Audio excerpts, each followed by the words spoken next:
Welcome back to MVM. Today we're bringing you a Kickstarter preview. This one is for Dual Powers Revolution 1917. It's from Thunderworks game, the same company that brought us one of our favorite games from a couple years ago, Role Player. Yeah. And this is kind of a mini Twilight Struggle, 1960 style game, and it's about political positioning in Russia. Right, it's based on actual events that happened in 1917 when the Tsar was forced to abdicate the throne.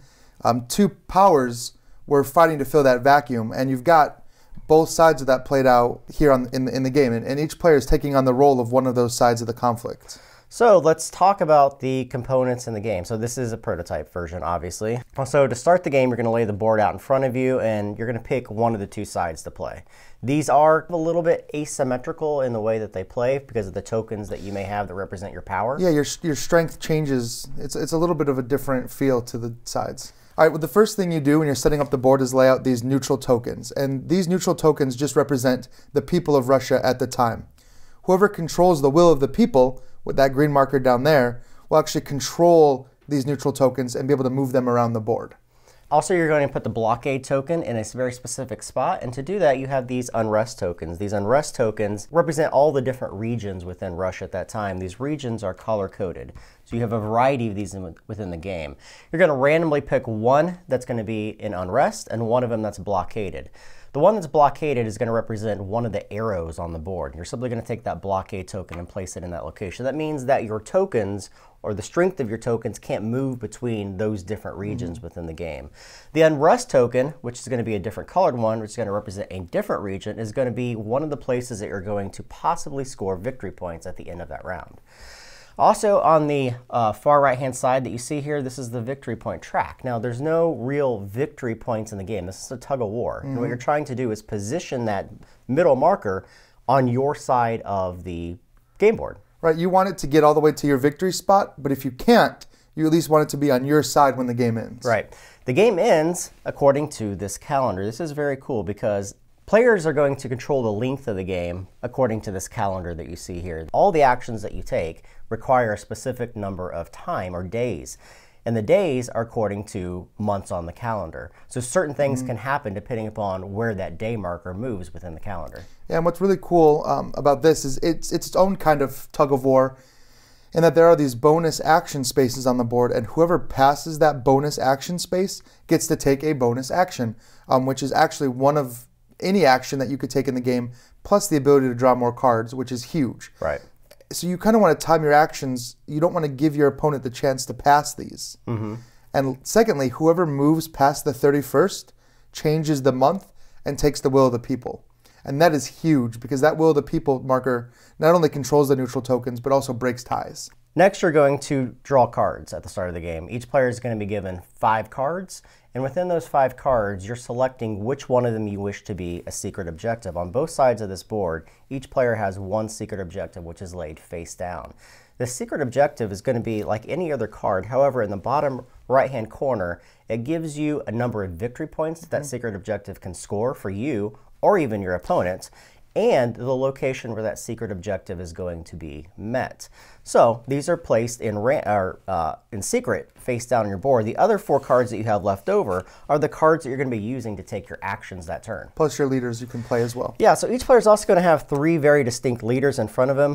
When you look at the anatomy of a card, we'll just talk about the leader cards first. It's going to have a variety of different things on it. One, it's going to tell you how many days it takes in order to play that card in front of you. All these cards have those same things on the upper left-hand corner. So anytime you play a card, you're going to have to move that day marker X number of spaces forward in the calendar.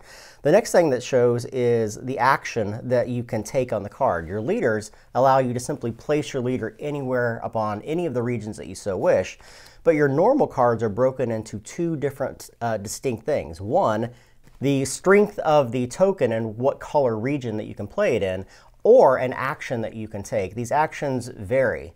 They could be moving your characters, double moving your characters, flipping over your tiles, because each of these tiles has both a fresh side? A fresh side and then an exhausted side. Yeah. One of the cool things about this and the asymmetrical aspects of this game is that each of these have different types of tokens. Whereas my tokens get stronger when they get tired, yours get weaker when they get tired.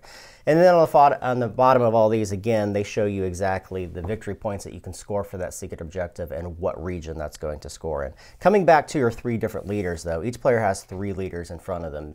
These leaders give you an extreme amount of strength and flexibility in the game, but they also give you an ability to use. Yeah, and these abilities it's cool because they're one-time use. Yeah.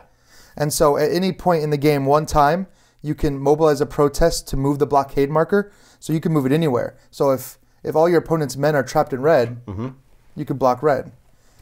You have espionage, which actually lets you reveal your opponent's secret objective. And that's huge because a core part of the game is trying to figure out where you're trying to score because you want to get the most points possible. And the third card lets you just take the Will of the People token. Right. But once you play a leader card, it's out for the rest of the game. You're not going to get to repeat these actions ever. So you need to be very strategic about when you're going to play that leader. Right. So the actions in the game are quite simple. You're going to look at all the cards in your hand, as well as all the leaders will actually be picked up in your hand as well. And you're deciding what action you want to take. So you simply look at your cards and you decide, well, I may do this one. The first thing you look at is how much time it takes you to do it. And you're going to move that many spaces forward on the time track or on the calendar. The next thing is, do I want to do, which of these 2 actions do I wish to take? Do I want to put a 2 strength token in the purple, or do I want to move a token that I already have in play? And you make that decision right then. Say I want to take a 2 strength token and place them into the purple. That's basically solidifying my power in that particular region. And something that's interesting about that is you don't have to just place your 2 strength token. You can place 2 1s to make up to 2. Which is cool when you get up to some of the 3 strength recruit cards. Your 3s are your strongest guys, but if you really need guys spread out along the board, you could recruit 3 1s and then work on moving them to where they need to be. Now just remember, at the start of the round, you're giving an X number of cards. Those cards you have in your hand are finite. You're not going to redraw cards until the start of the next round. So you really have to make strong decisions on how you want to place your tokens and where you think the objectives are going to score. Because not only are you scoring one of the objectives in Unrest, but you're also scoring your secret objective and then trying to calculate where their secret objective is. There's a lot you have to pay attention to. You have to pay attention to where your opponent's moving. You have to pay attention to where Unrest is. You have to pay attention to the calendar. Make sure you're not giving your opponent free actions. So you really have to think about all of that when you're placing a card. And on top of that, you have to decide what's more important, doing the action or doing the recruitment. So there's a lot of decisions you have to make. So you're going to keep doing these actions until all the players use 4 of their cards, either a combination of any of the common cards or a combination of any of their leader cards. Now again, the leader cards will stay in front of you for the rest of the game until the token representing that leader may go away. As you move these days across the calendar, there are 2 spots on here that allow the players to take an action. You're trying to time your actions accordingly. These actions can be anywhere from 1 or 2 calendar days all the way up to 10 or 11. Yeah, 10 or 11. So you want to kind of figure out what could they possibly have in their hand. Can they reach those special actions? Because those actions are going to allow them to do a variety of different things. Either place new tokens on the board, free, to move tokens around, to flip exhausted tokens back over. One of the things you also need to know is that anytime you reach the 29, 30, or 31 day within the calendar, it automatically moves to the end. Yep. And you want to be careful, though, if you land there and end on 31, the next player only has to play 1 card to take the Will of the People. So you have to be very careful. Yeah. And what's really cool is there's actually kind of a race built into this that's another asymmetric ability. Because when you move to the May, Trotsky, who was a political figure at the time, comes out on the board under the neutral player's control. If the white player, can't get rid of Trotsky in time, then in August, he leaves and comes back under the red player's control no matter what. Yeah. So it's kind of a timer. Eventually, the red player is going to have this extra leader that the white player doesn't have if you don't think ahead and plan for that. So you're going to keep playing until all 4 of your cards have been played. When that happens, you're going to do a scoring phase. During the scoring phase, you're basically going to look at the 3 different scoring markers on the board. And one of them goes wherever the unrest is, so in this case, red. And then you reveal your secret objectives.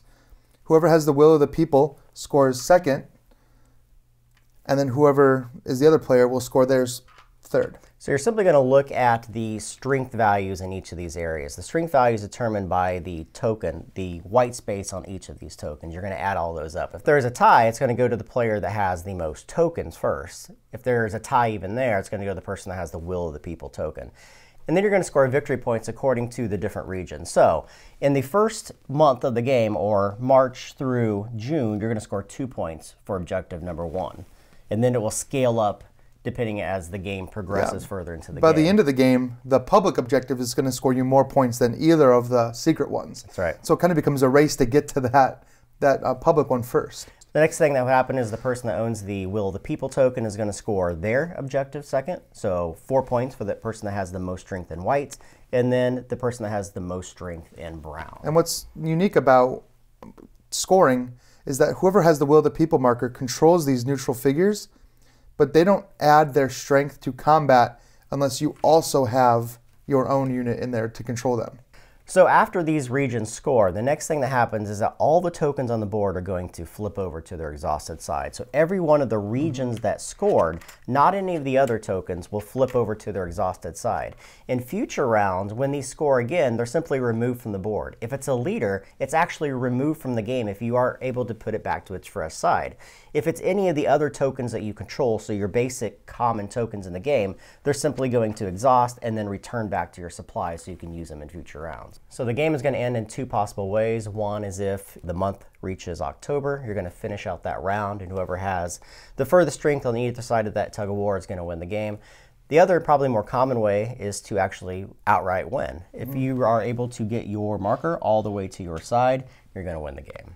So this is a very simple game to play. Again, if you guys like games like Twilight Struggle or 1960, if you like those thematic games, historic games, I think this may be the game for you. A lot of interesting decisions in the game. Yeah, I love the multi-purpose cards. They really make you think about what you want to do every round. Yep. So this is from Thunderworks Games, plays 2 players, plays in about 45 minutes, 60 minutes. Yeah, and it's worth noting that there is a solo mode. We haven't played through it, but the solo mode has other neutral figures that are AI controlled that are going to go on the board, and you're basically competing against them. All right. If you guys have any questions about the game, make them in the comments below. Subscribe to us, follow us on Twitter, like us on Facebook, and everything else that we do, and we'll catch you guys next time.